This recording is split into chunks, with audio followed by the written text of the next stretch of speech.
Nous venons donc de voir comment des microbes pouvaient nous rendre malades, les bactéries, les virus. Lorsque nous avons introduit le sujet de la leçon, nous avons vu aussi qu'il existait cependant un certain nombre d'autres microbes que l'on disait non pathogènes, autrement dit qui ne rendaient pas malades et qui parfois pouvaient même être utiles. Il faut donc maintenant qu'on s'intéresse à ces microbes que l'on nous dit utiles. D'où le grand 3 des microbes utiles pour notre organisme. Et cette activité, en fait, vous l'avez déjà faite. C'était le devoir maison que vous aviez dû faire pendant les vacances de février. Je vais donc reprendre les documents pour vous donner le bilan de cette activité. Alors, nous commençons avec les microbes présents au niveau de la peau. L'ensemble des microbes, je rappelle, c'est ce qu'on appelle le microbiote dans le cas où ils sont utiles.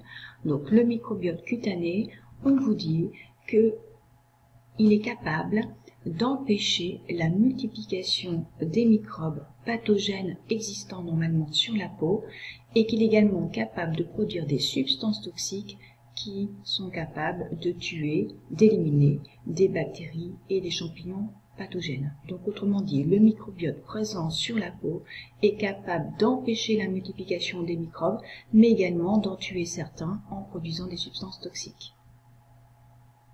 L'ensemble des microbes présents dans la bouche, donc le microbiote buccal, est capable d'assurer une protection de nos dents en éliminant les sucres et les restes d'aliments dans la bouche. Donc il protège les dents, mais également il va avoir une autre action, c'est qu'il va empêcher aussi la multiplication de bactéries pathogènes et qui souvent pourraient envahir nos voies respiratoires. Donc deux effets du microbiote buccal: protéger les dents et empêcher la multiplication de bactéries pathogènes. Au niveau de l'intestin, 3 éléments également vont être importants. Les bactéries sont capables de se nourrir effectivement de résidus, c'est-à-dire de petits morceaux, de fruits, de légumes que nous serions capables de digérer sans leur aide. Donc autrement dit, ils participent à la digestion. Ces bactéries, ce microbiote intestinal va être également capable de fabriquer certaines vitamines que notre corps ne fabrique pas normalement seul. Et ensuite, va être également capable d'empêcher la prolifération, autrement dit la multiplication de bactéries pathogènes.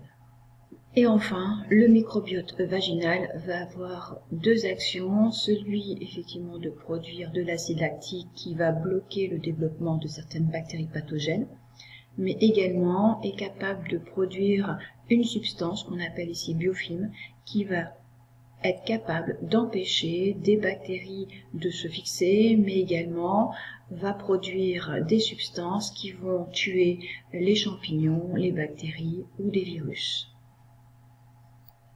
Donc, en conclusion, on appelle microbiote l'ensemble de tous les microbes que l'on va trouver dans notre corps. Des virus, des bactéries, des champignons.